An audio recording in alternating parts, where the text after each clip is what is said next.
Donc ce matin, nous avons vu la constante principale de l'Église primitive, c'est-à-dire la persécution et la souffrance. Et nous sommes évidemment invités à l'accepter aussi dans nos assemblées si nous voulons avancer. Et maintenant, on va un peu étudier justement l'histoire de l'Église, en tout cas des premières Églises. C'est de voir qu'on est passé d'un concept d'Église au sens large, c'est-à-dire avec une majuscule, aux églises dites locales, c'est-à-dire avec une minuscule.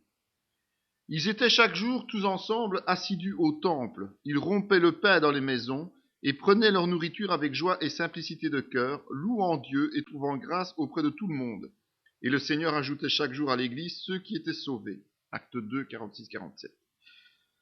Au départ, en fait, c'est logique, hein. Il existait une seule communauté, une seule église.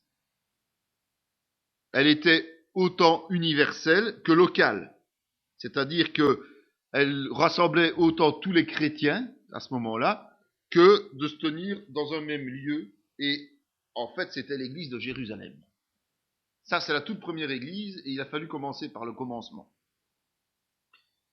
La notion du salut, évidemment, c'est ce qu'il y a de plus important. Et c'est logique, puisque c'est comme ça qu'on devient membre de l'église. Si on ne croit pas en Jésus, on n'est pas sauvé, on ne fait pas partie de l'église.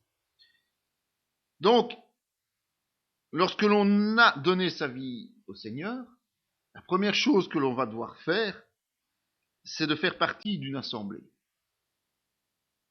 d'un lieu où on va passer du temps ensemble. Parce que si on reste isolé, eh bien, on va être moins performant, on va avoir moins d'impact. On va aussi, dans une certaine mesure, être frustré, parce qu'on ne va pas recevoir ce qu'on pourrait espérer recevoir. Tout simplement parce que si on est seul, on ne va pas servir. On ne peut pas servir les autres. On ne peut pas remplir un ministère. On ne peut pas remplir sa propre place dans le corps de Christ. Donc on ne va pas pouvoir non plus valider les dons que l'on reçoit du Saint-Esprit au profit des autres. Donc voilà pourquoi, lorsqu'on donne sa vie à Jésus, on a ce besoin de se retrouver dans une assemblée. On a déjà vu ce passage d'Acte 8 qui dit « Saul, de son côté, ravageait l'église, pénétrant dans les maisons, il en arrachait hommes et femmes et les jetait en prison. » Et puis, Dieu a établi dans l'église, premièrement, les apôtres, secondement, des prophètes, troisièmement, des docteurs, ensuite ceux qui ont le don des miracles, puis ceux qui ont les dons de guérison, de secourir, de gouverner, de parler diverses langues. En fait,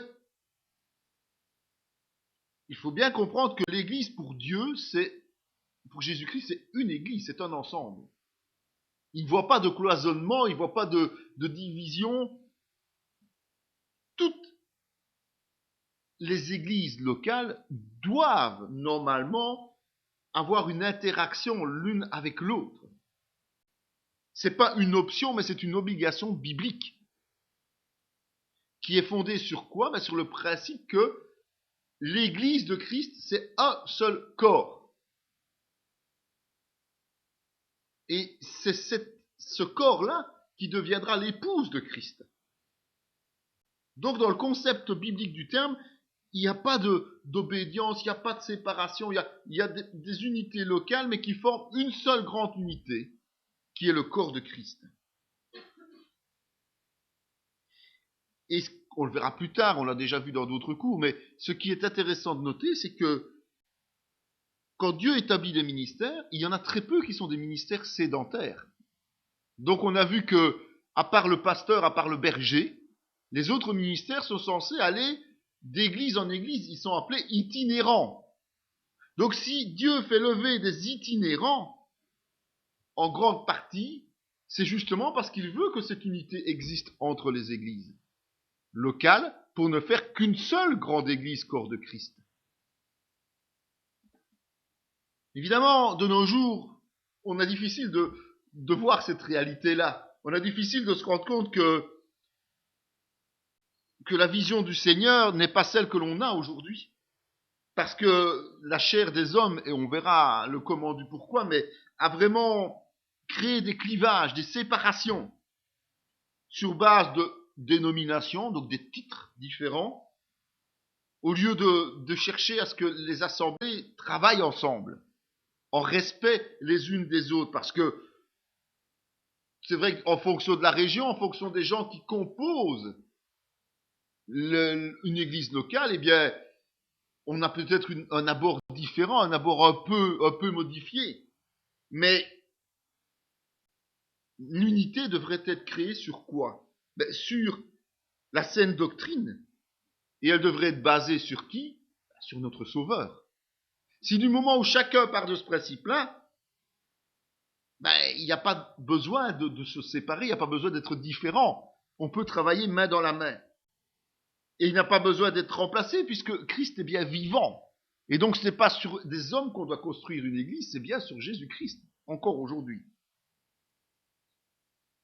Et c'est vrai que si même on a des nuances d'interprétation de la vérité, parce que certains vont axer plus sur un point que l'autre, ça n'empêche absolument pas de se rencontrer sur l'essentiel. On ne parle pas ici de compromis avec la vérité, mais la vérité même, le roc, Jésus-Christ, le message du salut et les bases bibliques sont les mêmes. Et logiquement, on n'a qu'un seul vrai adversaire, le diable.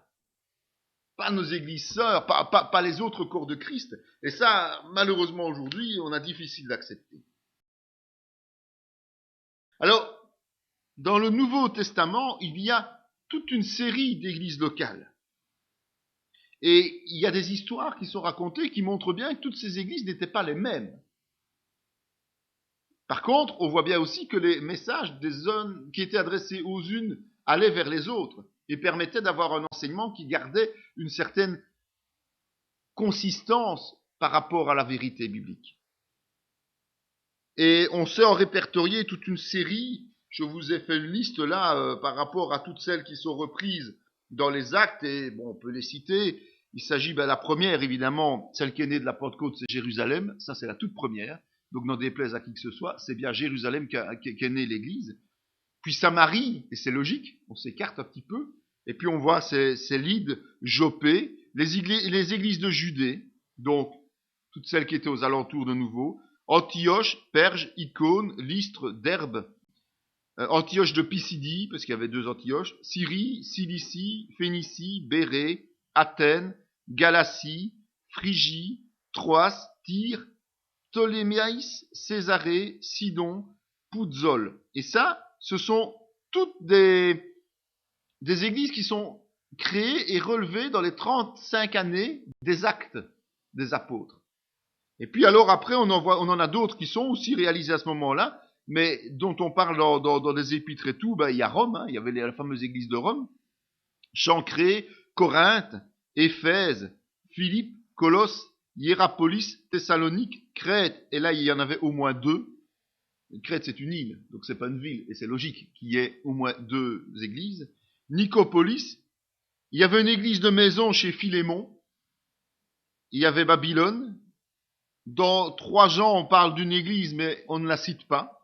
Il y avait alors dans Apocalypse les fameuses 7 églises dont on parle, qui étaient bien existantes, Smyrne, Pergame, Thyatire, Sardes, Philadelphie et Laodicée. Donc on voit que en 35 ans, on est parti de rien et on est arrivé à déjà tout ce volume d'églises, plus toutes celles dont on ne parle pas dans les Écritures, donc celles-là ne servent que d'exemple et d'enseignement. Et elles sont données, donc je vous les ai données dans l'ordre d'apparition, en tout cas dans celle qui est donnée au niveau des Écritures. Parfois, on a peu de renseignements sur leur manière de vivre et d'être. Mais on fait des allusions. On en parle, on les cite. D'accord? Mais pour certaines, on peut retracer l'histoire, on peut retracer l'évolution. Pour certaines, on peut clairement se rendre compte d'où elles sont parties, ce qui s'y est passé et où elles sont arrivées à un moment donné. Et c'est cela qu'on va voir maintenant, église après église, et notamment, évidemment, la première, celle dont on parle le plus au départ, c'est Jérusalem. Puis on aura Antioche, Corinthe, Galatie, Éphèse, et les 7 qui sont cités dans Apocalypse. Donc, ce qu'il faut remarquer, c'est que toutes ces églises forment le corps de Christ, d'accord? Mais elles ont des développements personnels différents. Donc c'est tout à fait normal que des églises se développent différemment. Dieu ne veut pas des églises formatées. Il y a des populations différentes et tout, mais même s'il y a des grosses différences, c'est surtout dû aux lieux, aux cultures, aux événements et au comportement des membres. On voit que dans ces églises-là, comme aujourd'hui, et c'est pas une tare, mais il y a des errements, il y a des erreurs, mais il y a aussi des résultats extraordinaires et des encouragements.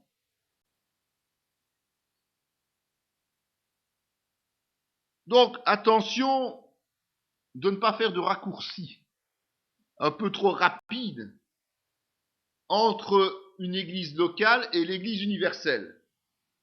C'est-à-dire que l'église locale est gérée par les hommes quelque part, les ministères. L'église universelle, c'est celle de Christ. Et beaucoup de personnes s'imaginent qu'ils sont dans l'église qui a toute la vérité et qui est l'église qui permet d'être sauvé et d'avoir l'éternité. C'est ça un raccourci hâtif. C'est pas ce que la parole nous dit. La parole nous dit qu'il y a une église universelle qui sera l'épouse de Christ. Et cette église est subdivisée en toute une série d'églises locales qui sont parfois très différentes l'une de l'autre, mais qui sont toutes fondées sur la vérité. Et c'est pas à nous de juger laquelle est bonne et laquelle n'est pas bonne, ça c'est l'histoire de Christ. Nous avons comme rôle de travailler où nous sommes et de collaborer avec les autres qui marchent selon la parole de Dieu. Mais vous recevrez une puissance, le Saint-Esprit, survenant sur vous, et vous serez mes témoins à Jérusalem, dans toute la Judée, dans la Samarie et jusqu'aux extrémités de la terre. Au moment où on est ici, c'est un mouvement qui se met en route. Donc on démarre. On démarre pas pour faire de Rome le point central, contrairement à ce qu'on raconte aujourd'hui. On est en train de travailler, au moment des actes, pour partir de Jérusalem et étendre l'évangélisation sur la planète entière. Sur la toutes les terres connues doivent être évangélisées. Mais pour ça, on doit passer par des points stratégiques. Et notamment, les grandes villes. Puisque il faut savoir quand même que le commerce et les voyages, tous les voyageurs et tout ça, passent par les grandes villes. Et donc, quand on veut diffuser la parole à de très longues distances, on passe par les grandes villes. On fonde des églises, on évangélise dans les grandes villes, des lieux de passage en fait. C'est ça qui est important. Et d'autres lieux qui sont connus de tous. Là où les gens se rendent volontiers. Parce que quand ils viennent, ils reçoivent le message, ils repartent avec ce message. Et donc ils peuvent diffuser la parole. Donc la toute première église, c'est l'église de Jérusalem. Et on va l'étudier maintenant d'une manière beaucoup plus approfondie parce que c'est intéressant, c'est la première, c'est vraiment celle qui a démarré tout, qui a, comme on dit, essuyé les plâtres, quelque part. Dans Actes 1, 4, 5, il est dit, comme il se trouvait avec eux, il leur recommanda de ne pas s'éloigner de Jérusalem, mais d'attendre ce que le Père avait promis. Ce que je vous ai annoncé, leur dit-il, car Jean baptisait d'eau, mais vous, dans peu de jours, vous serez baptisés du Saint-Esprit. Donc, c'est une volonté de Dieu que la première église ait pris naissance à Jérusalem. C'est nulle part d'autre. C'est vraiment une volonté de Dieu. C'est pour ça que les apôtres attendaient là, d'ailleurs. Ils attendaient le Saint-Esprit parce que Jésus l'avait ordonné. En ces jours-là, Pierre se leva au milieu des frères. Le nombre de personnes réunies était d'environ 120. Donc, on voit qu'avant même que l'Église soit fondée, avant même la Pentecôte, il y avait déjà un groupe de personnes qui étaient ensemble. En ce compris les 11 apôtres qui restaient, puisque Judas n'était plus là. Ils étaient 120. Alors aujourd'hui, quand une église fait 120 personnes, on est déjà très content. Eh bien là, avant que l'église soit fondée, il y avait déjà 120 personnes rassemblées. C'est quand même assez extraordinaire. Il faut dire qu'il y avait le travail de Jésus pendant 3 ans. Bon, il y a quand même quelque chose, mais bon, voilà. Et là, c'était des personnes qui avaient suivi Jésus et qui maintenant attendaient son action dans leur vie.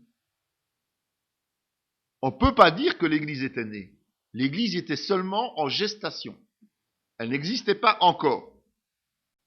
Ils tirèrent au sort Et le sort tomba sur Matthias, qui fut associé aux 11 apôtres. Évidemment, Judas a fait défection.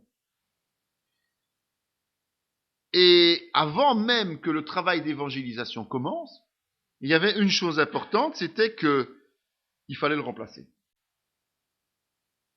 Il fallait qu'il soit 12, parce que c'était le nombre prévu par Jésus-Christ, il fallait qu'il soit 12.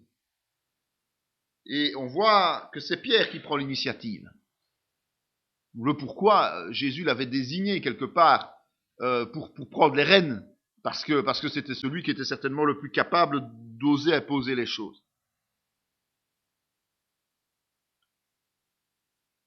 Il appelle les disciples qui sont là, en fait, à élire un 12e apôtre. Mais il précise qu'il faut un témoin direct de l'œuvre de Jésus. Donc, ça veut dire quelqu'un qui l'a accompagné depuis son baptême, jusqu'à ce qu'il soit mort et ressuscité. Un témoin direct.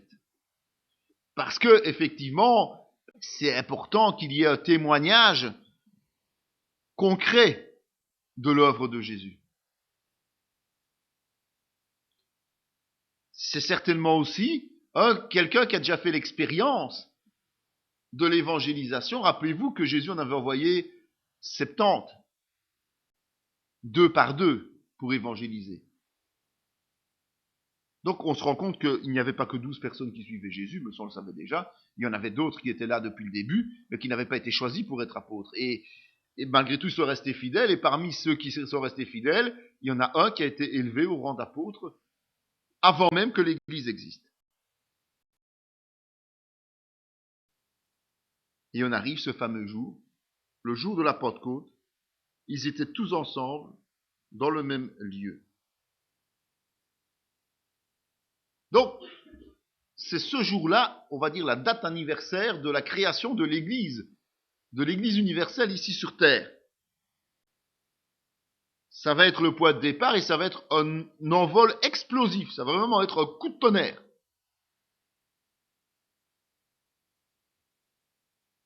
En une seule fois,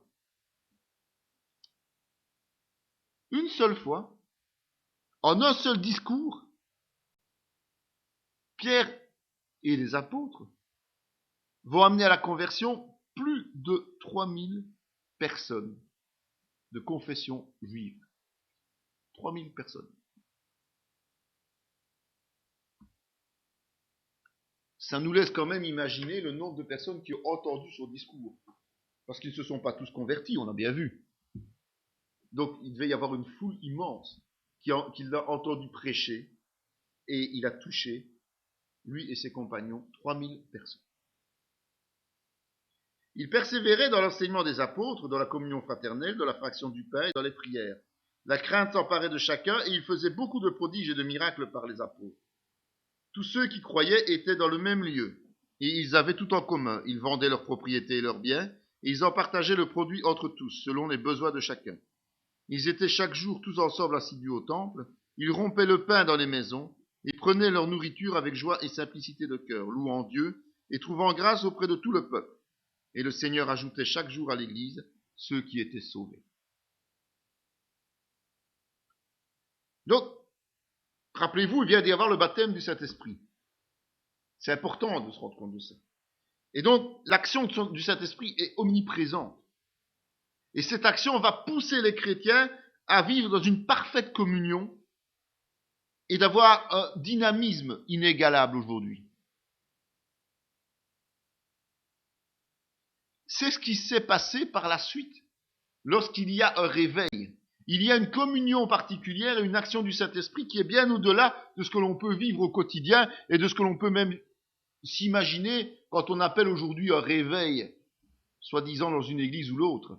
Le vrai réveil, c'est une omniprésence du Saint-Esprit, une compréhension des choses par les chrétiens et une communion sans égale avec un zèle qui est inégalable. Et ça se voit par toute une série de choses concrètes que l'on a dans ce passage. Ça se voit de façon collective et de façon individuelle. Et donc, chaque chose que les chrétiens font, ils le font avec persévérance.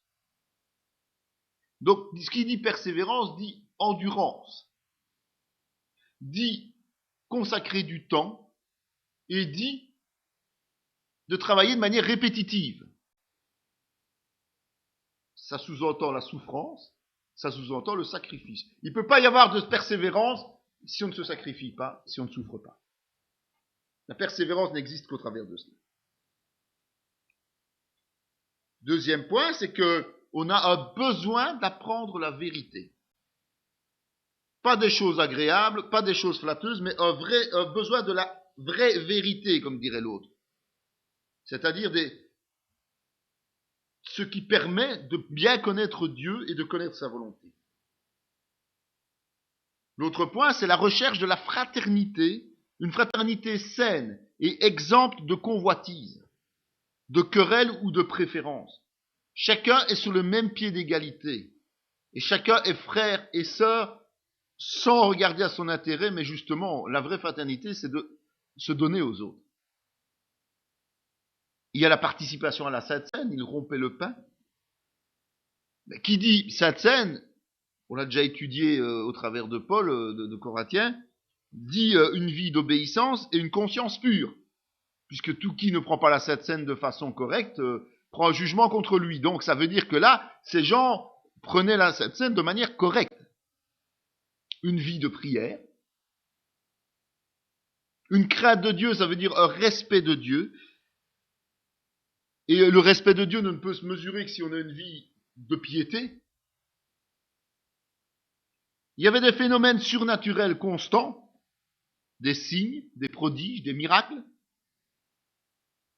Ils étaient rassemblés en tout temps, donc n'importe quand, ils étaient ensemble, dans un même lieu, au lieu que chacun soit chez soi dans son confort personnel.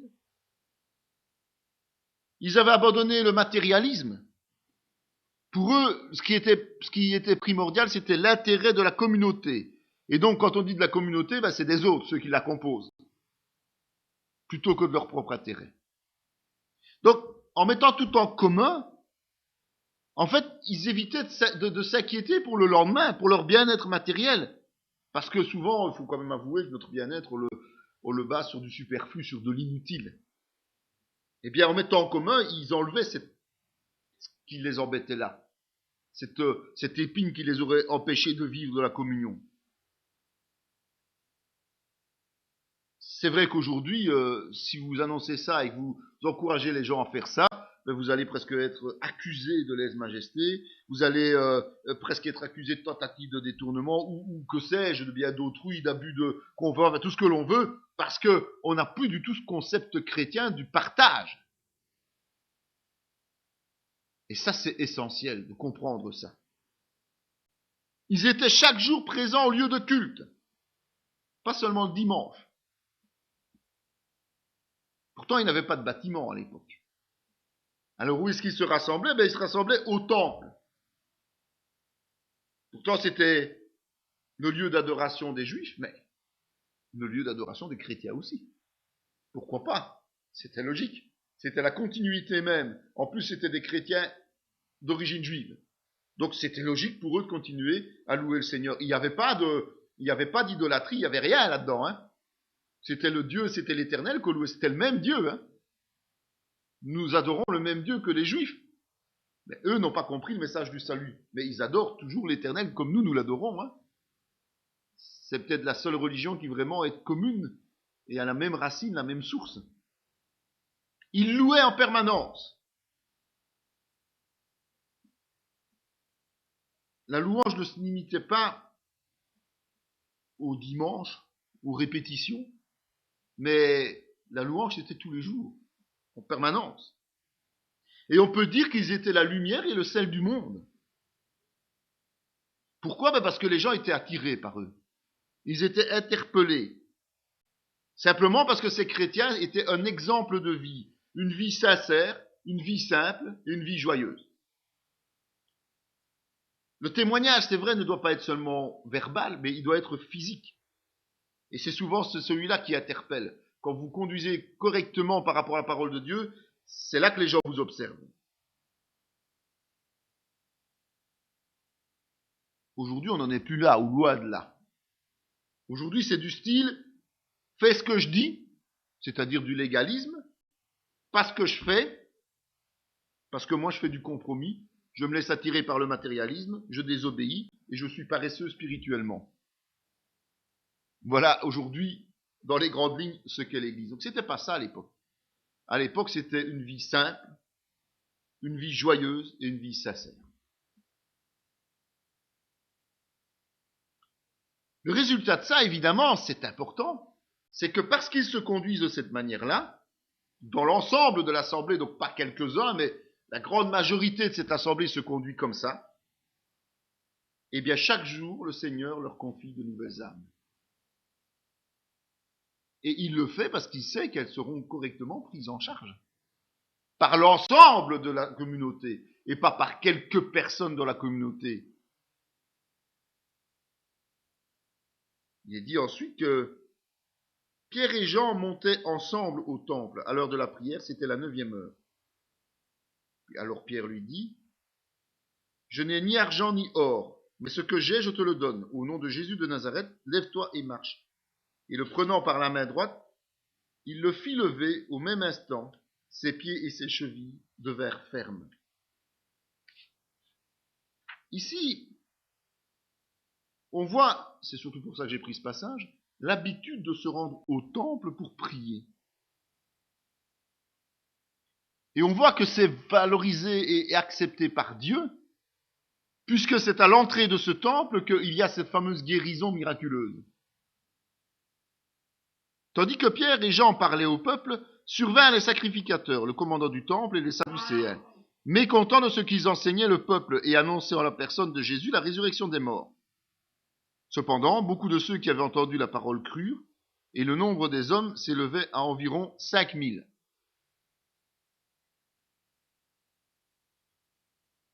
Le signe de la guérison, c'était pas la foi du malade, hein. Parce que le malade, lui, il demandait l'aumône, il ne demandait pas la guérison, on est bien d'accord.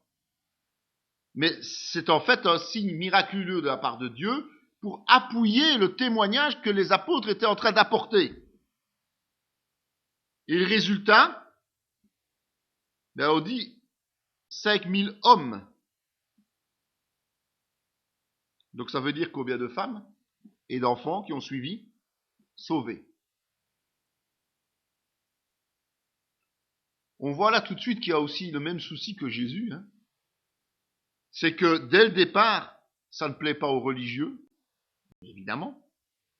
Et donc, ils sont en train de préparer une contre-attaque. Et la contre-attaque, c'est quoi? La persécution. Donc, vous imaginez qu'une population de plus de 8000 personnes, et allons jusque 10, 12, 15 000 peut-être, est déjà en train de suivre Jésus-Christ. Et les religieux, eux, aveuglés par leur soif de pouvoir et de domination, commencent déjà à préparer la persécution. Donc, si on veut un réveil, il faut savoir ce qu'on veut aussi. Mais témoigner, c'est pas suffisant. Il faut que le Saint-Esprit agisse en puissance aussi. Il faut discerner la volonté de Dieu. Mais pour ça, il faut désirer le faire. Il faut demander à Dieu de pouvoir discerner, il faut demander à Dieu de recevoir les dons, et il faut les utiliser. Alors la question c'est, est-ce que nous faisons tout ce qu'il faut dans nos églises avec l'objectif de toucher autant de chrétiens que dans cette église de Jérusalem?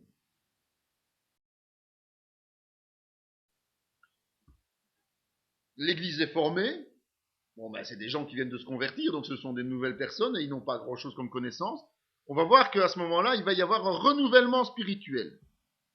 Et maintenant, Seigneur, vois leurs menaces et donne à tes serviteurs d'annoncer la parole avec une pleine assurance, en étendant ta main pour qu'ils se fassent des guérisons, des miracles et des prodiges, par le nom de ton saint serviteur Jésus. Quand ils eurent prié, le lieu où ils étaient assemblés trembla. Ils furent tous remplis du Saint-Esprit et ils annonçaient la parole de Dieu avec assurance. On n'est plus à la Pentecôte, là, hein. On est après la Pentecôte. Et la persécution a commencé. Donc on aurait pu imaginer que quand ils ont commencé à être persécutés, ils allaient se calmer. Mais au lieu de se calmer, ça les stimule. Ça les stimule à quoi? À crier vers Dieu pour recevoir plus de puissance, pour pouvoir témoigner encore plus efficacement. Aujourd'hui, quand on est un peu persécuté, on essaye de tomber dans l'ombre et tranquillement sans bouger.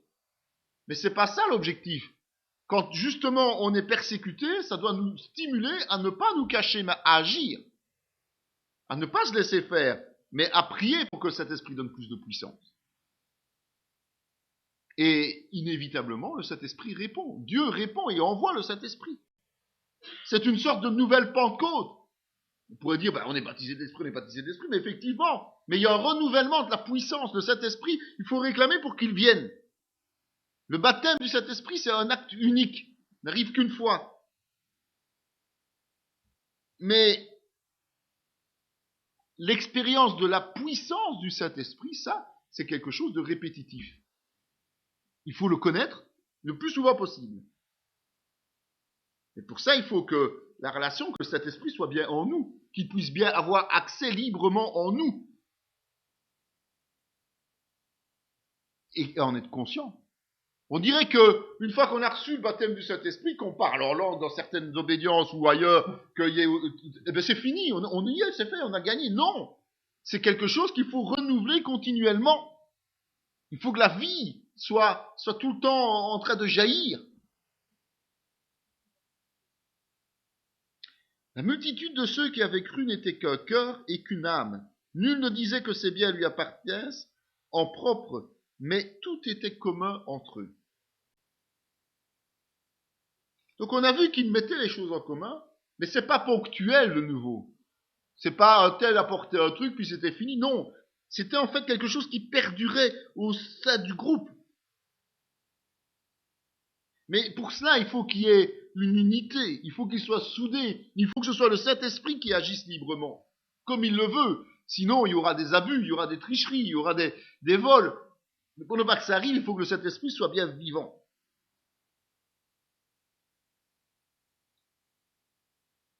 Et vous savez, ils l'ont connu en 70, en 70, à Jérusalem.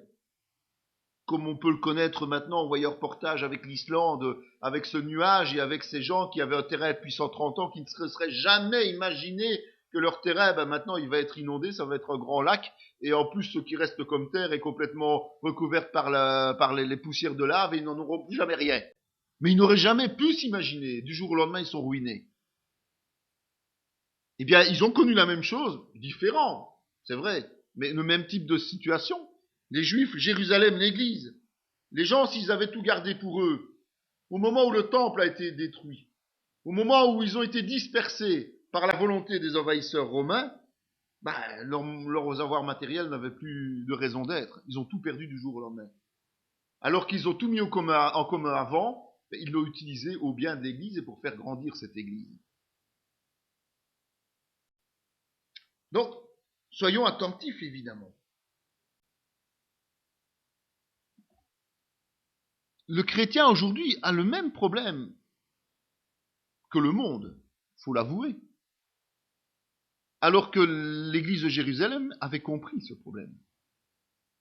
Ils ne se sont pas appuyés sur de fausses sécurités, c'est-à-dire sur leurs biens matériels, mais ils ont compris que leurs biens matériels allaient aider l'église à grandir plus vite et à assumer le travail sans qu'eux en soient esclaves et des liens. Et donc c'est pour ça qu'ils ont mis en commun. Tandis qu'aujourd'hui, combien de chrétiens ne font pas des placements soi-disant juteux? Combien de chrétiens ne spéculent pas, croyant que tout va bien? Mais regardez à quelle vitesse l'économie mondiale peut s'écrouler et combien les gens peuvent tout perdre. Est-ce là qu'on veut placer notre volonté et notre sécurité? Ou est-ce en Jésus-Christ? C'est une question quand même à se poser. Mais aujourd'hui, malheureusement, on est loin de cette situation. On vit comme le monde au lieu de vivre selon Jésus-Christ. et ce qui devait arriver arrive, les premiers jugements de Dieu dans l'Église. C'est allé très vite, hein. Saint-Esprit, Dieu, Jésus, c'est la sainteté. On est bien d'accord. Et donc, quand le Saint-Esprit qui est saint, comme son nom le dit, commence à agir avec force, il va toujours y avoir deux types d'événements. Le premier, c'est des jugements directs. Le deuxième, ce sont des événements surnaturels. Ça va de pair. Faut pas se faire d'illusions. Si vous vivez dans le péché alors qu'un réveil arrive, ça va faire mal pour vous. Parce que le Saint-Esprit va mettre à la lumière cela et va agir en conséquence. Et le meilleur exemple, c'est celui d'Ananias et Saphira. Et ça devrait être bien plus souvent qu'on ne peut l'imaginer, un avertissement clair, net et précis pour tous les chrétiens d'aujourd'hui encore. Il est dit dans la parole, mais un homme nommé Ananias avec Saphira sa femme vendit une propriété et retint une partie du prix, sa femme le sachant. Puis il apporta le reste et le déposa aux pieds des apôtres. Pierre lui dit, Ananias, pourquoi Satan a-t-il rempli ton cœur au point que tu mentes au Saint-Esprit et que tu aies retenu une partie du prix du champ? S'il n'eût pas été vendu, ne te restait-il pas? Et après qu'il ait été vendu, le prix n'était-il pas à ta disposition? Comment as-tu pu mettre en ton cœur un pareil dessein? Ce n'est pas à des hommes que tu as menti, mais à Dieu. Ananias, entendant ces paroles, tomba et expira. Une grande crainte saisit tous les auditeurs. Il y a la suite, évidemment. Mais une église réveillée, comme celle de Jérusalem et comme celle que on aspire tous à connaître, une église réveillée ne peut pas se permettre le moindre compromis. Parce que Dieu est présent. Dieu est actif. Et Dieu, c'est la sainteté. Et donc, il ne reproche pas à Ananias de n'avoir donné qu'une partie parce qu'il voulait donner une partie. Il reproche d'avoir caché le fait qu'il a gardé une partie. Parce qu'il voulait se mettre en valeur. C'est comme on dit, je fais ça ou je fais ça, et puis on ne le fait pas. Celui qui dit oui, je vais au champ, je vais travailler, et puis qui ne le fait pas. Ça me rappelait la parabole de celui qui dit non d'abord, et puis qui y va, et puis l'autre qui dit oui, mais qui n'y va pas. Eh bien, c'est ça, les deux fils là. Et Jésus dit bien que c'est celui qui dit non au départ, et puis qui y va, qui est sauvé, hein, pas l'autre. Eh bien, ici, c'est la même chose. Une église doit connaître ce type de jugement si elle est dans le réveil. Elle ne peut pas y échapper. Mais aujourd'hui, beaucoup d'églises ne connaissent pas ce genre de jugement. Alors qu'il y a des comportements qui ne sont pas conformes à la volonté de Dieu. Et pour moi, ça c'est une preuve que nous sommes endormis et pas réveillés. Mais attention au réveil! Parce qu'au moment du réveil, là, il faut être sincère avec Dieu. Et puis l'autre pan, plus positif on va dire, ce sont des événements surnaturels constants. Beaucoup de miracles et de prodiges se faisaient au milieu du peuple par les mains des apôtres, en sorte qu'on apportait les malades dans les rues et qu'on les plaçait sur des lits et des couchettes, afin que, lorsque Pierre passerait, son ombre au moins couvrit quelqu'un d'eux. La multitude accourait aussi des villes voisines à Jérusalem, amenant des malades et des gens tourmentés par des esprits impurs, et tous étaient guéris. Pour une église qui est remplie du Saint-Esprit, c'est quelque chose de tout à fait normal et naturel d'avoir de façon régulière des signes, des prodiges, des miracles qui se font par les mains des ministères notamment. Mais c'est logique, hein. On vient de voir précédemment que si on n'avait pas la pureté, on se faisait crosser par le Seigneur, au point parfois de se faire retrancher. Donc ça veut dire que les gens qui sont là, et surtout ceux qui guident, et ceux qui ont une certaine expérience avec Dieu, donc un certain nombre d'années, se doivent d'être saints, en tout cas de vivre dans la sainteté. Et donc, puisqu'on vit dans la sainteté, automatiquement, le Seigneur va pouvoir agir par son Esprit Saint de façon beaucoup plus facile, sans aucune restriction, sans aucun empêchement humain de la chair. Donc d'un côté, Dieu exige la sainteté de ceux qui le servent, c'est-à-dire de tous les membres du corps de Christ, mais d'un autre, en contrepartie, ce sont des guérisons complètes qui arrivent.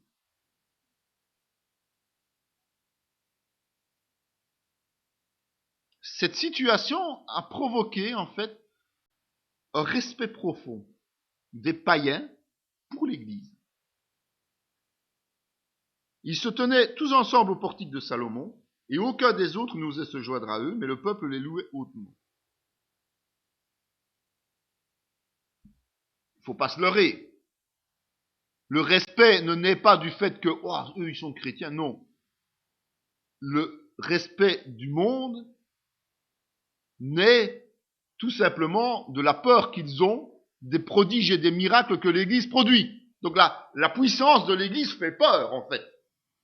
Les gens du monde, ils commencent à avoir le trouillomètre à zéro quand ils voient les miracles et tout. Ils se disent, oh là, Dieu est là. Dieu est là.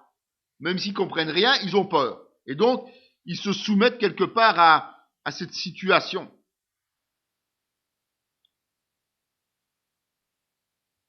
Il faut aussi se dire que, comme toujours, quand des choses surnaturelles se passent, il y en a toujours qui sont très intéressés pour pouvoir bénéficier eux aussi de ce qui se passe.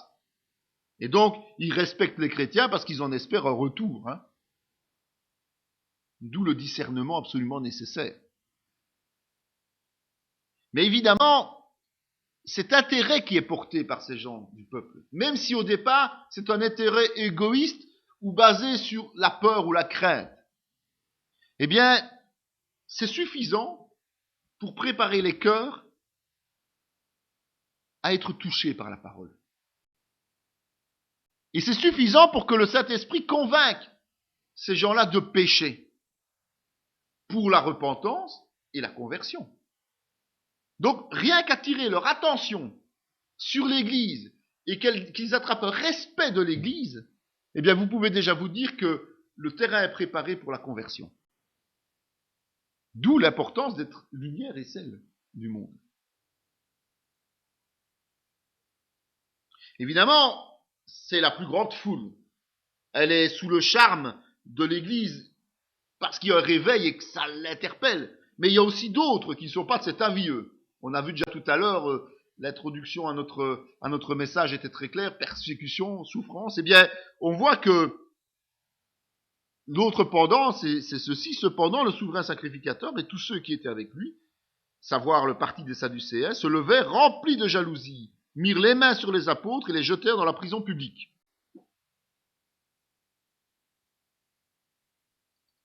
L'essence même de leur comportement doit avoir la même origine que le peuple. L'Église qui se réveille, ça doit leur faire peur. Et puis leurs intérêts personnels ne rencontrent pas l'Église, eux. Puisque si l'Église prend de l'ampleur, ils perdent leurs fidèles. Et s'ils perdent leurs fidèles, à un moment donné, ils vont perdre leurs impôts et leurs taxes. Et s'ils perdent leurs taxes, ils perdent leur prestige et leur autorité. Mais c'est les mêmes sentiments qui animent les deux. C'est ça qui est un peu particulier, mais c'est comme ça. Il y a un intérêt charnel personnel et il y a une crainte de la puissance de l'Église. Et donc, comme il y a beaucoup de conversions, ils sont jaloux. Vous imaginez, ils sont religieux, rituels depuis des années, ils fonctionnent, et puis ils voient que là, en quelques jours, quelques évangélisations, quelques messages, 10, 12 000 personnes là comme ça qui sont en train de vivre dans une intimité et une fraternité extraordinaire. Mais vous imaginez ce que ça peut leur faire à eux, qui sont très sectaires, très rituels, très imbus de leur personne. Et donc, la persécution ne va pas venir du peuple qui est admiratif. La persécution vient de ces gens religieux. Aujourd'hui aussi, les persécutions viennent de qui ? Soit des gens religieux, soit des autorités. De toute façon, ça vient toujours des gens qui ont un certain pouvoir et qui ont peur de perdre ce pouvoir. Et ils vont manipuler les foules pour utiliser ces foules en utilisant aussi évidemment le mensonge. Ils vont mentir à ces gens pour les entraîner dans leur sillage et pour pouvoir persécuter cette Église. C'est inévitable. Et tous ces responsables-là, qui veulent entraîner les foules à leur suite pour persécuter les églises, eh bien de tous ces gens-là, à cause de leur aveuglement, eh bien très peu seront sauvés. Parce qu'ils ne savent pas se remettre en question. Et s'ils ne savent pas se remettre en question, ils ne comprendront pas la bonne nouvelle. Donc ne soyez pas surpris que, dans le cadre de vos ennemis, de la persécution, ce soit surtout le petit peuple, entre guillemets, qui s'est fait manipuler et qui se laisse aller à tout vent de folie, qui va se donner au Seigneur lorsque le réveil sera là, mais que dans les responsables, très peu, en fait, franchiront le pas. Parce qu'ils sont trop abus de leur personne et trop fermés sur le Seigneur. On voit qu'ensuite, il y a quelque chose qui doit naître dans une église qui grandit. C'est le fameux service social. En ce temps-là, le nombre des disciples augmentant, les hellénistes murmurèrent contre les Hébreux, parce que leurs veuves étaient négligées dans la distribution qui se faisait chaque jour. On a vu qu'ils partageaient tous leurs biens. On a vu qu'ils avaient tout en commun. Mais c'est logique que, imaginez un instant, il y a plus de 10 000 personnes qui sont là. Il faut une structure et une organisation. Si vous n'êtes pas organisé, c'est le chaos total. Ça fonctionnera jamais. Vous aurez beau avoir toutes les richesses que vous voulez, les gens mourront de faim. Parce que quelques personnes n'aura pensé à aller nourrir telle ou telle personne, ou aller au marché acheter la nourriture, ou faire venir le livreur. Et donc, à cause d'un manque d'organisation au début, il faut qu'ils découvrent, les apôtres. Ils sont en train de faire les premiers pas. Ce sont vraiment les pionniers. Et c'est nous qui devons être honteux de nous comporter comme eux à cette époque, parce que nous avons leur enseignement et leur exemple. Et donc, nous devons être organisés, mais eux, ils ne savaient pas trop. Et donc, à cause de ça, il y a eu des inégalités qui se sont installées. Et les inégalités apportent toujours du murmure. Quand des gens sont délaissés, quand des gens sont un peu mal à l'aise, ils vont commencer un peu à murmurer. Ou d'autres vont murmurer parce qu'ils voient ça, comme ça se passe ici. Et donc, tous les leaders spirituels, tous les chrétiens mûrs doivent veiller à ces choses. Ils doivent veiller à ce qui se dit dans l'assemblée. C'est ce que les apôtres font, parce qu'il faut essayer de régler les problèmes le plus vite possible. Ou les faire taire, s'il n'y a pas aucune raison. Il ne faut pas laisser couver les choses, il ne faut pas les laisser trop longtemps en latence, parce que ça amènera toujours des problèmes. Et donc, les apôtres sont attentifs à ça, et ils vont réagir à bon escient. Il est dit, les 12 convoquèrent la multitude des disciples et dirent, il n'est pas convenable que nous laissions la parole de Dieu pour servir aux tables. C'est pourquoi, frères, choisissez parmi vous 7 hommes, de qui l'on rende un bon témoignage, qui soit plein d'Esprit Saint et de sagesse, que nous chargerons de cet emploi. C'est la création du diaconat. Donc, ils étaient à l'écoute des problèmes dans l'Église. Et là, ils ont répondu d'une façon exceptionnelle et extraordinaire. Parce que eux-mêmes avaient déjà un fameux boulot sur le dos. Ils devaient déjà s'occuper de toutes les âmes qui étaient là, qui arrivaient. Ils devaient s'occuper de l'évangélisation, ils devaient s'occuper des persécutions. Et donc, ils ne pouvaient pas eux-mêmes encore, en plus, s'occuper de l'équité dans l'Église et donc de veiller aux besoins des uns et des autres. Parce que leur priorité, ils la connaissaient. Leur priorité, c'est la parole de Dieu, l'évangélisation.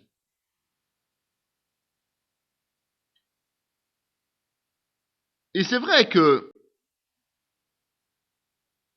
chaque fois qu'il y a eu un réveil dans l'histoire de l'Église, on se rend compte qu'à un moment donné, ça coince. Non pas parce qu'on ne répond pas aux besoins de la population, mais parce que les leaders s'occupent en même temps de tout, parce qu'ils ne trouvent parfois, même souvent, personne derrière eux. Et en fin de compte, les œuvres sociales prennent le dessus sur le ministère prioritaire qui est l'évangélisation et l'édification des chrétiens. C'est un piège. La priorité de l'Église, c'est d'annoncer la bonne nouvelle. Ce n'est pas de s'occuper des bobos des uns et des autres. Mais ça fait partie des tâches secondaires d'une église. Et ça fait partie des tâches de chaque chrétien.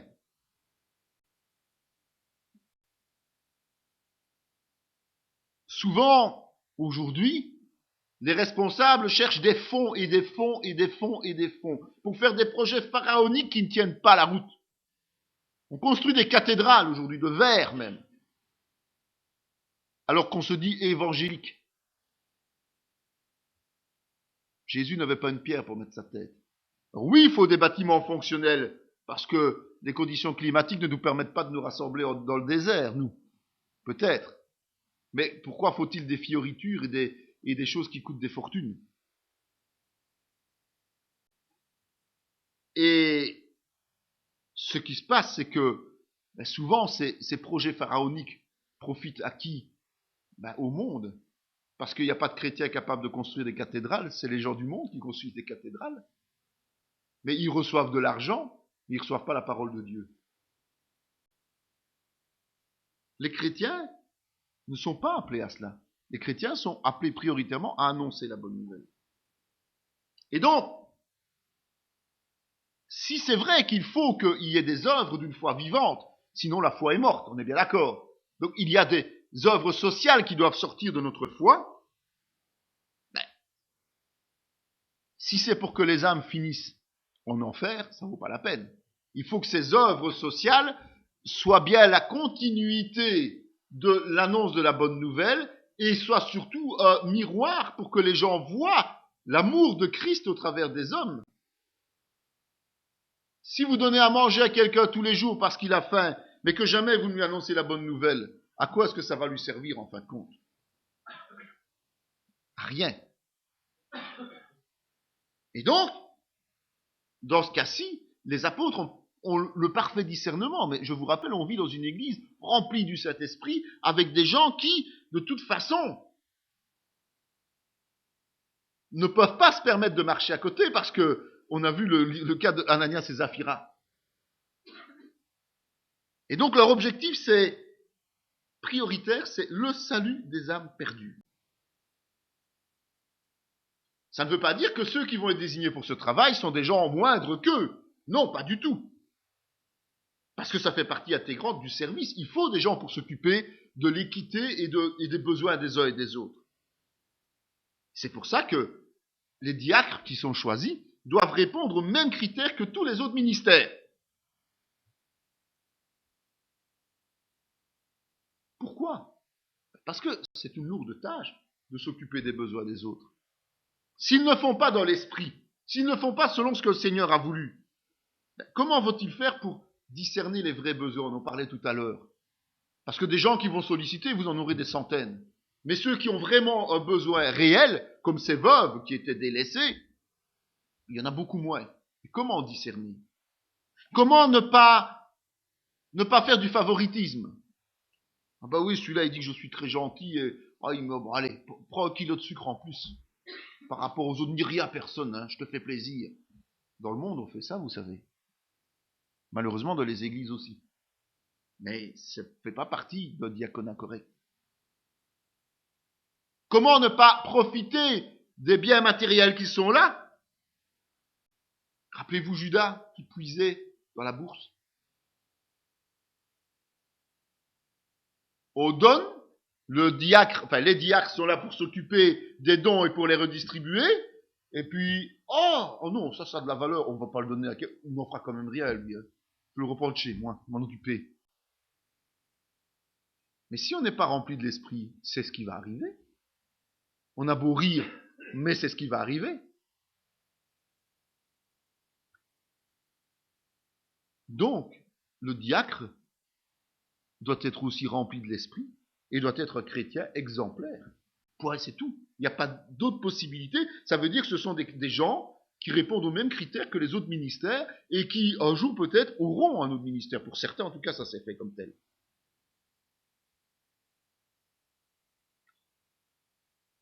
Pour mémoire, on parle de 7 diacres. Mais 7, c'est un chiffre symbolique hein, au niveau de la parole. Ça concerne le monde, ça concerne l'Église, l'absolu. Et ça suit toujours le chiffre 12 au niveau biblique. Le 7, c'est illimité, tandis que le 12, c'est Israël et les apôtres. Le 7 est plus grand que le 12, en fait. Parce que, tout simplement, c'est l'absolu, c'est le tout, c'est l'illimité. Et si vous regardez les multiplications des pains, c'est ce qui se passe. D'un côté, 7 et 12, 12 et 7. D'accord? À Jéricho, c'est le même principe. Vous irez voir à votre aise dans la parole. Donc, pour résumer, le diacre, qui est désigné ici, c'est quelqu'un qui est serviteur, reconnu par Dieu, et qui doit porter visiblement les fruits de l'esprit. Dans la parole, diaconos apparaît plus de 50 fois. Mais il est souvent traduit par serviteur, et non pas par diacre. Diacre, c'est un peu le terme, on va dire, principal de cette parole. Donc nous continuons l'église de Jérusalem et nous voyons qu'à un moment donné, il y a une croissance, mais aussi une persécution. Et les deux termes, comme on l'a vu, vont toujours de pair. Si l'église grandit, c'est que la persécution est vive. La parole de Dieu se répandait de plus en plus, le nombre des disciples augmentait beaucoup à Jérusalem, et une grande foule de sacrificateurs obéissait à la foi. Donc, on est arrivé à un stade où l'impact de l'évangile est tellement important que même dans les rangs des sacrificateurs, il y a un grand nombre de conversions.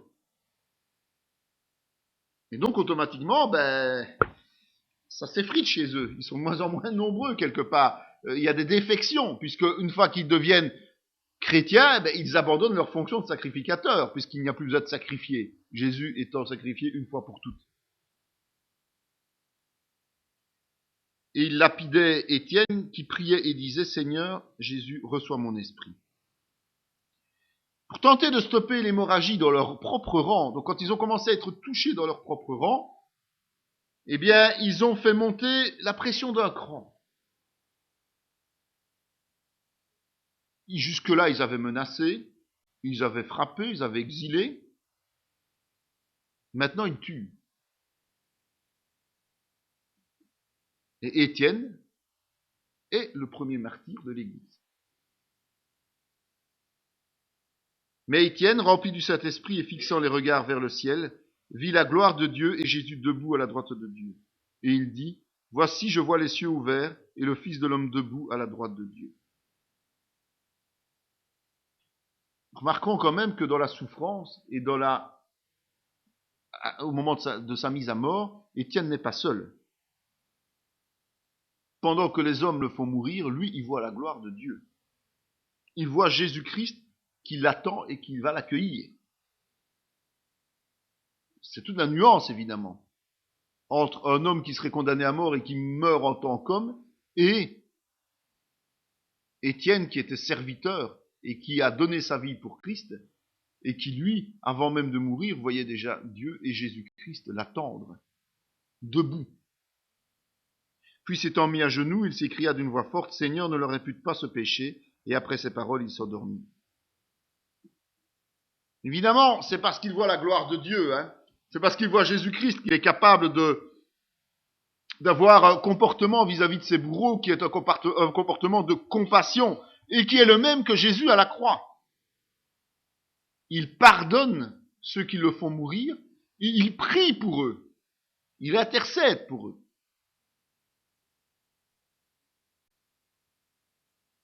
On voit que cette façon d'agir des religieux va amener une étape supplémentaire au niveau de l'Église. Et l'étape supplémentaire, ça va être la dispersion.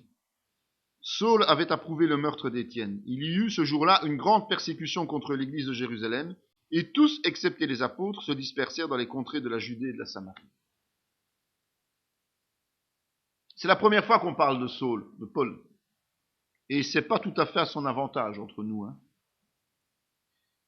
Parce que il n'est pas seulement complice des persécutions, mais il est un des plus zélés dans les persécutions. ça prouve quand même qu'il suffit pas de s'engager pour Dieu. Parce qu'il y a des engagements qui ne sont pas des engagements de vérité. Saul, c'était un ardent défenseur de Dieu, mais il persécutait les chrétiens. Donc attention au type d'engagement que l'on a. Et donc, ce qui va se passer, c'est que l'Église, étant fortement persécutée, pourchassée même, va se séparer, les membres vont se disperser. Ils vont se disperser parce que il faut se protéger. Ça sert à rien non plus d'attendre tous ensemble qu'on vienne nous massacrer, ça n'a pas de sens. Dans ce cadre-ci, ils décident d'aller se réfugier dans les campagnes et dans d'autres villes. Mais comme je l'ai déjà dit précédemment, ça doit nous amener à témoigner, évidemment. Ils ne vont pas se cacher pour se cacher, mais ils vont se cacher pour annoncer la bonne nouvelle. Pour continuer l'œuvre. Si tout le monde meurt, personne ne peut plus continuer l'œuvre. Donc ils vont se disperser et profiter de cela. Nous sommes plus ou moins 10 à 15 ans après la Pentecôte. Là. Et pendant 10 à 15 ans, l'Église est restée solidaire. Et tous les membres de l'Église sont restés ensemble. Quand même une belle leçon aussi à prendre. Quand on voit qu'au bout de 6 mois, 1 an, 2 ans, 3 ans, les gens claquent la porte. Là, on est entre 10 et 15 ans. Et personne n'a quitté l'Assemblée pour aller évangéliser à ce moment-là.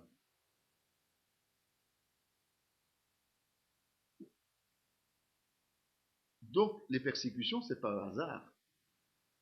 C'est que comme tout le monde est bien resté à Jérusalem, Dieu avait l'objectif d'évangéliser le monde, je vous le rappelle. Et donc, il s'est servi du diable pour persécuter les chrétiens, pour qu'ils sortent de Jérusalem. Alors, la question, c'est est-ce que nous aussi, on doit attendre d'être bousculés par Dieu pour bouger? Ou bien est-ce qu'on est capable de se motiver, de se mobiliser aujourd'hui même pour faire le travail qu'il veut, là où il nous demande de le faire? C'est à nous de voir. Et c'est là qu'on a le fameux passage, comme je le disais au début, de l'Église au sens absolu du terme, qui est l'Église de Jérusalem et l'Église universelle, ça fait un, à l'Église locale. Philippe étant descendu dans la ville de Samarie, il prêcha le Christ. Philippe, c'est un diacre, au départ. C'est un des fameux 7 qu'on a sélectionnés pour prendre soin des veuves, notamment, et de tout ce qui était un peu social dans l'Église. Et il est lui aussi obligé de sortir de Jérusalem. Il fait partie de l'Église, donc quelque part, ils vont se disperser. Mais on voit que lui fait son travail. Il prêche Christ. En Samarie. Les apôtres qui étaient à Jérusalem, ayant appris que la Samarie avait reçu la parole de Dieu, y envoyèrent Pierre et Jean. Donc, il prêche, il n'était certainement pas le seul, mais c'est de lui dont on parle principalement, parce que c'est lui qui a certainement fait le travail principal. Et quand le message est prêché, il y a des conversions. Et puisqu'il y a des conversions, les apôtres viennent en renfort. On verra plus tard, quand on étudiera les ministères, que l'évangéliste, il doit se contenter d'évangéliser. Et une fois que les gens sont convertis, c'est les autres qui suivent. Les apôtres, les docteurs et autres qui viennent compléter la formation de ceux qui viennent de donner leur vie à Christ. Et donc, on voit qu'à partir de ce moment-là, la Samarie connaît sa première communauté chrétienne. C'est la seconde au niveau historique. Jérusalem et puis dans la région de la Samarie. Et donc, on peut dire qu'à ce moment-là, Jérusalem devient une église locale, puisqu'il y en a 2, au moins. Elle n'est plus l'église, elle est une église locale. Après avoir rendu témoignage à la parole du Seigneur et après l'avoir prêché, Pierre et Jean retournèrent à Jérusalem en annonçant la bonne nouvelle dans plusieurs villages des Samaritains. Pierre et Jean, ils n'ont pas l'objectif d'aller s'installer là-bas en Samarie. Eux, leur rôle, c'est d'être fixes à Jérusalem en ce moment-là. Et si les autres partent, eux doivent rester. Donc ils vont pas rester longtemps en Samarie, ils vont juste apporter ce qu'il faut. Et puis ils vont rejoindre les autres apôtres à Jérusalem.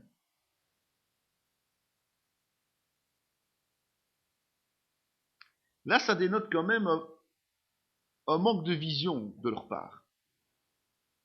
Parce qu'il y a 12 forces vives qui sont là, et ils restent tous concentrés au même endroit. Ils ne vont pas prendre la peine de rester sur Samarie ou d'aller encore plus loin et d'annoncer la bonne nouvelle, mais ils vont tout simplement se contenter de revenir à la maison.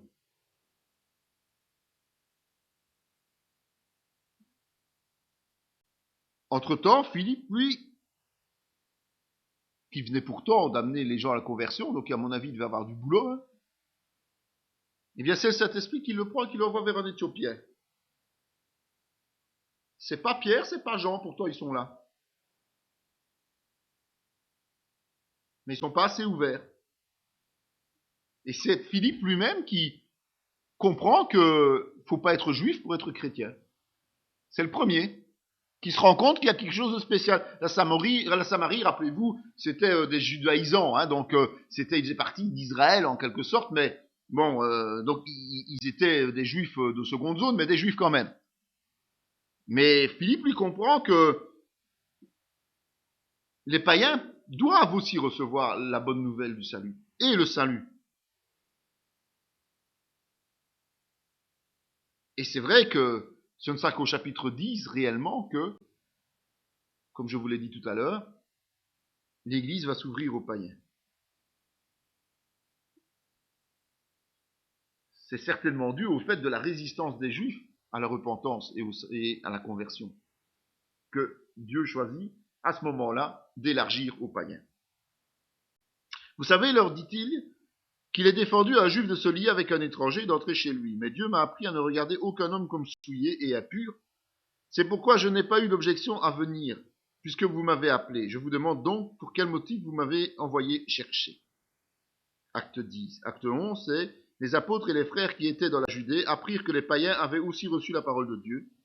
Et lorsque Pierre fut monté à Jérusalem, les fidèles circoncis lui adressèrent des reproches. Après avoir entendu cela, ils se calmèrent et glorifièrent Dieu en disant: Dieu a donc accordé la repentance aux païens afin qu'ils aient la vie. Ce n'est que plus tard, on est 2 chapitres plus tard, que Pierre ici, qui a reçu une triple vision, c'est lui, il est abonné aux 3 fois, hein, l'air de rien, a compris que ce que Philippe appliquait depuis déjà longtemps était la volonté de Dieu en réalité. Le salut est offert aux païens. Et il lui a fallu voir des chrétiens baptisés du Saint-Esprit sans l'imposition des mains pour croire cela.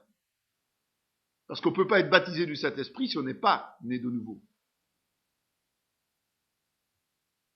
Jusque-là, rendez-vous bien compte quand même, jusque-là, aucun des 12 ne pouvait imaginer que les païens pouvaient devenir chrétiens. Pour eux, c'était un microcosme, malgré l'ordre qu'ils avaient reçu du Seigneur. Malgré cet ordre reçu du Seigneur d'évangéliser jusqu'aux confins de la terre. Ils ne pouvaient pas imaginer qu'on pouvait baptiser des païens qui seraient éventuellement convertis. Donc attention, c'est une leçon importante pour nous aussi. Parce que nous devons refuser de nous laisser enfermer dans des principes culturels, des principes et des préjugés, des réactions racistes ou autres. Dieu a offert son Fils pour tous les hommes. Il y eut cependant parmi eux quelques hommes de Chypre et de Cyrène qui, étant venus à Antioche, s'adressèrent aussi aux Grecs et leur annoncèrent la bonne nouvelle du Seigneur Jésus. La main du Seigneur était avec eux, et un grand nombre de personnes crurent et se convertirent au Seigneur.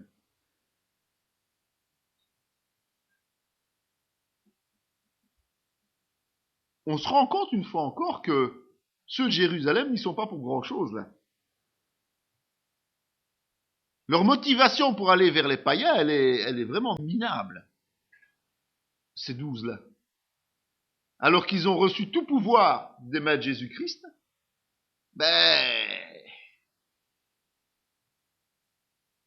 ils n'agissent pas beaucoup. Et on voit que l'église suivante qui naît à Antioche, elle naît de l'évangélisation de croyants dont on ne cite même pas les noms. Ce sont des chrétiens anonymes qui finissent en évangélisant à amener des gens et à créer une église à Antioche. Le bruit en parvint aux oreilles des membres de l'église de Jérusalem.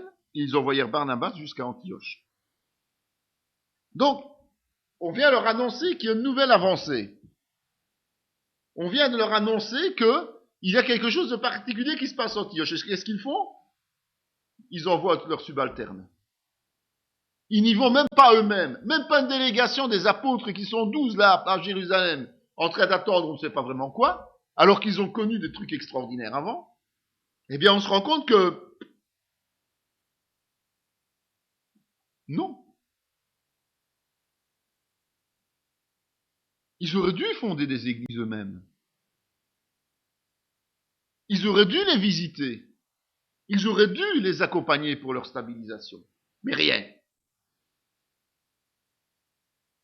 Lorsqu'il fut arrivé, et qu'il eut vu la grâce de Dieu, il s'en réjouit, les exhorta tous à rester d'un cœur ferme attaché au Seigneur, car c'était un homme de bien, plein d'esprit saint et de foi.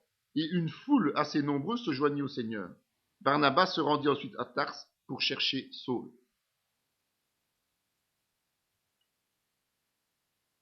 Heureusement que Barnabas est quand même un peu réveillé là, hein, qu'il a du répondant et qu'il est rempli du Saint-Esprit là, parce que quand il va appeler Saul, ben, il va avoir de l'aide. Sinon, il aurait dû retourner à Jérusalem demander de l'aide. Vous imaginez le temps perdu, hein?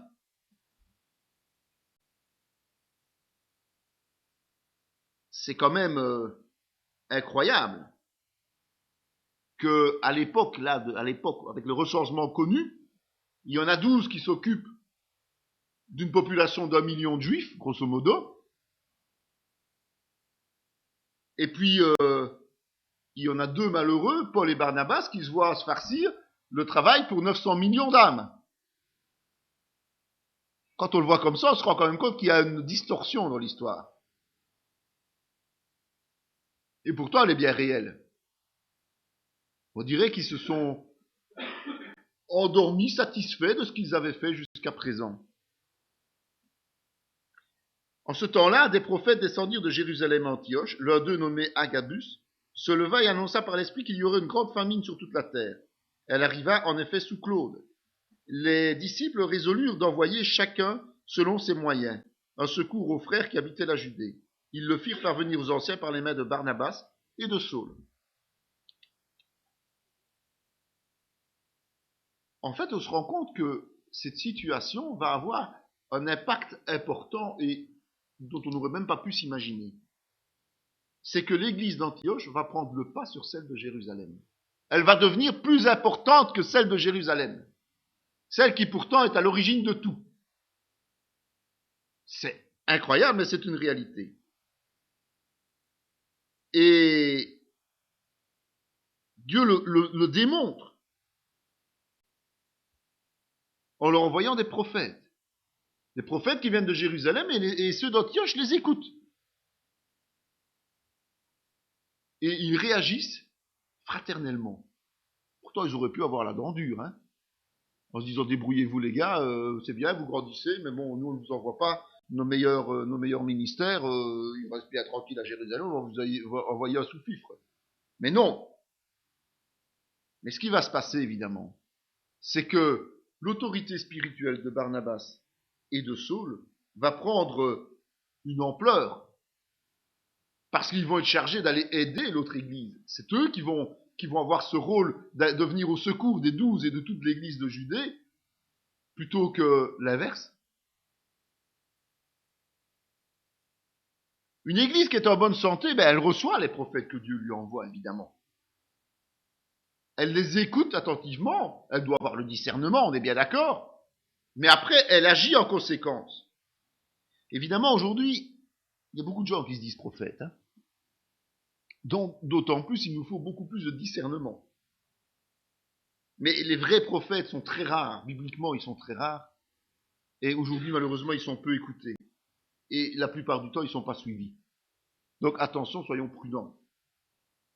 d'être attentif pour que, justement, on soit au courant qu'il y a de vrais prophètes qui viennent. Le Seigneur envoie des hommes de Dieu. Mais il faut les reconnaître. Et ce qui est quand même frappant aussi, c'est qu'à partir du chapitre 12, dans le chapitre 12, c'est la dernière fois qu'on parle de Pierre. Il va tomber dans l'anonymat quelque part. Il est arrêté et il a sa libération miraculeuse. En fait, ce qui se passe, c'est que Jérusalem, malgré tout ce qu'elle a connu et l'onction qu'elle a reçue, est une église très égocentrique, très fermée sur elle-même. Elle a été incapable de garder et de promouvoir l'évangélisation, donc la vision d'évangélisation du monde. Et donc, elle n'est plus une référence pour la communauté aujourd'hui.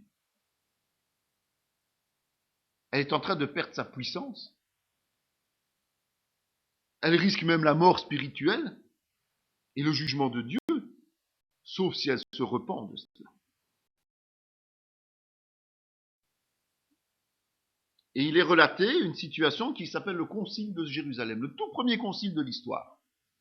Le concile, c'est le rassemblement de chrétiens importants qui vont discuter des problèmes de doctrine et tout ce qui s'ensuit ensemble. Quelques hommes venus de la Judée enseignaient les frères en disant « Si vous n'êtes circoncis selon le rite de Moïse, vous ne pouvez être sauvés. » En fait, depuis le chapitre 12, on ne parle plus de l'église de Jérusalem. On la retrouve au chapitre 15, à ce moment-ci. Et c'est pour une réunion importante, critique. Parce que des gens de l'église de Jérusalem prétendent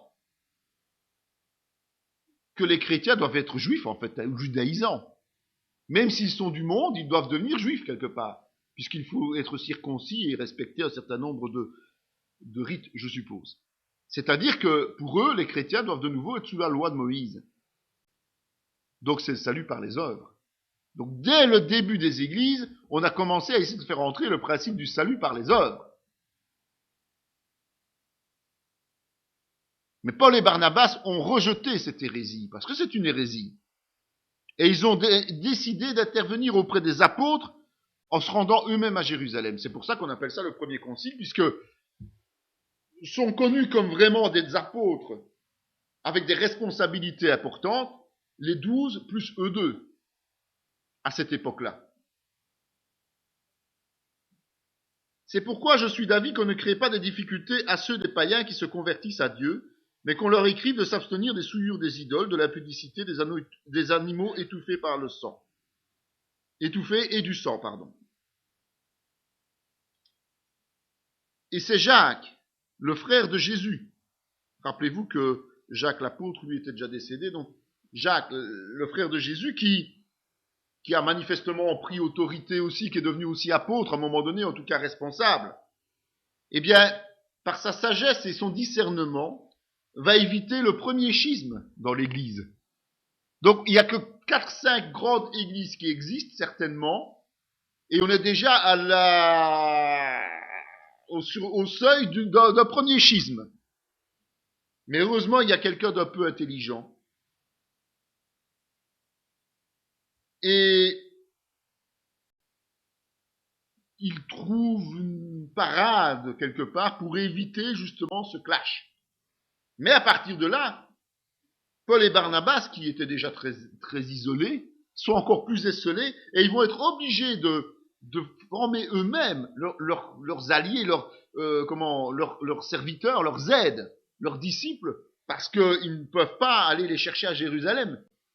Les portes sont fermées quelque part. Alors il parut bon aux apôtres et aux anciens et à toute l'église de choisir parmi eux et d'envoyer à Antioche avec Paul et Barnabas, Jude appelé Barsabas et Silas, hommes considérés entre les frères. En fait, qu'est-ce qui se passe à ce moment-là? C'est que le concile a pris des décisions. Et ces décisions, elles doivent être officiellement entérinées. Alors, qui voulez-vous? On sait que c'est à Jérusalem que ça se décide et on va vers les apôtres qui sont les serviteurs, ceux qui ont accompagné Jésus, donc qui ont autorité dans l'église. On va vers eux pour avoir une réponse. Si Paul et Barnabas reviennent tout seuls en disant, ils ont dit ça, il n'y a pas d'enregistrement, il n'y a pas d'écrit, il n'y a pas de preuve, donc ça vaut pas la peine. Donc on envoie des gens de Jérusalem même, qui sont des collaborateurs des apôtres, pour venir attester que ce qu'ils vont dire et apporter comme nouvelle, c'est bien ce qui a été décidé au concile de Jérusalem. Mais vous remarquez qu'il n'y a aucun apôtre qui les accompagne, encore une fois. Pourtant, c'est quand même une situation critique. C'est une situation où il y a un risque de rupture. Mais manifestement, ils ne sont même pas conscients de ça.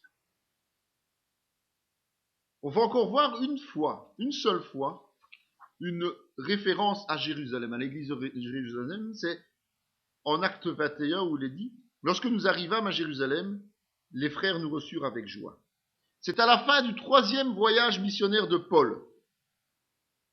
C'est quand il revient à Jérusalem et où il est arrêté. C'est la dernière fois qu'on parle de l'église de Jérusalem. Et de nouveau, il y a un problème avec la loi. Donc l'église de Jérusalem est devenue et est demeurée légaliste. Alors Paul prit ses hommes, se purifia et entra le lendemain dans le temple avec eux pour annoncer à quel jour la purification serait accomplie et l'offrande présentée pour chacun d'eux. Paul le disait lui-même, il s'est fait tout à tous. Et Paul, lorsqu'il pouvait éviter, sans enfreindre évidemment la parole de Dieu, mais lorsqu'il pouvait éviter de choquer quelqu'un, le faisait. Et donc il est obligé quelque part d'accomplir les vœux selon le rituel juif pour ne pas choquer ceux qui sont plus faibles, en fait les juifs chrétiens de Jérusalem. C'est quand même franchement décevant et interpellant. Mais Paul avait cette qualité du discernement et de la capacité de comprendre vraiment comment concilier les choses. Et donc, de nouveau, Jérusalem aboutit à un compromis. Et c'est le drame de cette église de Jérusalem qui a perdu toute sa mesure pour laisser la place, comme je vous le disais tout à l'heure, à l'église d'Antioche qui a déjà pris beaucoup plus de volume. Cette vidéo fait partie intégrante de la formation en théologie pratique dispensée par la mission de théologie Emmanuel de Parakou, Bénin, sous l'autorité académique du Centre chrétien Emmanuel SBL, Spa, Belgique. Pour mieux connaître nos activités, voici nos différentes adresses.